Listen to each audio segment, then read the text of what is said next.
تو بتائیے صحابہ کے بیچ میں جہاں کوئی فرقہ نہیں ہے، سب کچھ ایک ہے. آج کے دور میں تو یہ بندہ جو ہے فرقہ واریت کو بولتا ہے میں ختم کروں گا، لیکن صحابہ کے دور میں آلریڈی فرقہ واریت ہے ہی نہیں، اس کا کوئی وجود ہی نہیں. بس سیاسی ٹکراؤ ہوا، وہ بھی چند عرصے تک، بعد میں وہ ختم ہو گیا. خود حسن رضی اللہ عنہ کی صلح سے ختم ہو گیا، وہ اختلاف سرے سے ختم ہو گیا. جو بھی اختلاف شروع ہوا اس کی ایک اینڈنگ ہے. کل ملا کے دیکھیں گے تو اس اختلاف نے صحابہ کو بانٹا نہیں، صحابہ کو فرقوں میں بانٹا نہیں. وہ سیاسی اختلاف تو ختم ہوگا. بعد میں جب بیعت ہوئی، حسن رضی اللہ عنہ نے بیعت کی، تو کیا ہوا؟ ایسا نہیں ہے کہ حسن رضی اللہ عنہ نے صلح کی ہے تو اس صلح میں حسن رضی اللہ عنہ کا ایک الگ گروپ ہے، معاویہ رضی اللہ عنہ کا الگ گروپ ہے. نہیں، ایک ہی گروپ ہے. معاویہ خلیفہ ہے، سب ان کے ہاتھ پہ بیعت کر رہے ہیں، اہل بیت بھی بیعت کر رہے ہیں، حسن رضی اللہ عنہ بھی بیعت کر رہے ہیں. تو بتائیے وہ جماعت جو فرقوں سے پاک ہے، اس جماعت کو یہ شخص فرقوں میں بانٹ رہا ہے. اہل بیت کو الگ کر رہا ہے، صحابہ کرام کو الگ کر رہا ہے، اہل جمل کو الگ کر رہا ہے، علی رضا کو الگ کر رہا ہے، علی رضا کی فوج کو الگ کر رہا ہے، اور یہ معاویہ کو الگ کر رہا ہے. یہ پورا فرقہ بندی صحابہ میں، جہاں فرقہ ہی نہیں، یہ فرقہ ختم کرے گا. جہاں سرے سے کوئی فرقہ ہے ہی نہیں، مالا کے فرقہ کھڑا کر رہا ہے. ایک گروپ بنا رہا ہے اہل بیت کا، ایک گروپ بنا رہا ہے معاویہ رضی اللہ عنہ کا،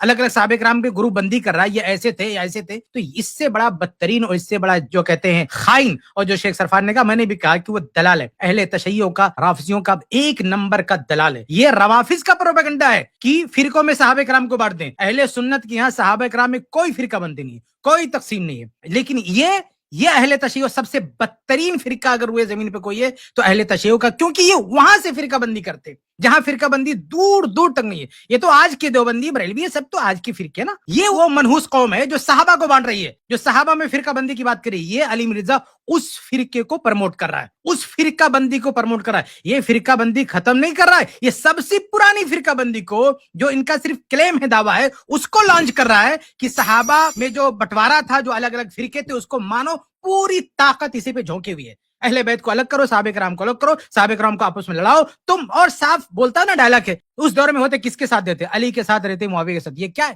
یہ فرقوں میں بانٹنا نہیں ہے کہ ان کی طرف جاؤ گے یا ان کی طرف جاؤ گے. اس سے ہونا تو کیا چاہیے؟ حق کی طرف جانا. آج بھی اہل حدیث کا نعرہ کیا؟ اہل حدیث نے کبھی یہ نہیں کہا کہ علی کی طرف جانا ہے، معاویہ کی طرف جانا ہے. اہل حدیث کا دعویٰ حق کی طرف جانا ہے، جو بھی حق ہے اس کی طرف جانا ہے. خود عبداللہ بن عباس رضی اللہ تعالیٰ عنہ سے پوچھا جاتا تھا، بھائی اس دور میں کچھ لوگوں نے اصطلاح استعمال کرنی شروع کی، کیا؟ عثمانی علوی.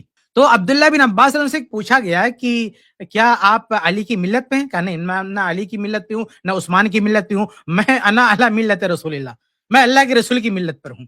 یہ ہوتا ہے نا، یہ ہوتا ہے کہ مطلب شخصیات کے نام پہ آپ دین کو نہیں بانٹ سکتے کہ اصحاب کربلا یہ ہیں، اصحاب جمل یہ ہیں، اصحاب صفین یہ ہیں، اہل بیت یہ ہیں. نہیں، یہ کیا ہے بھائی؟ آپ فضائل بیان کر سکتے ہیں، لیکن فرقوں میں بانٹ دینا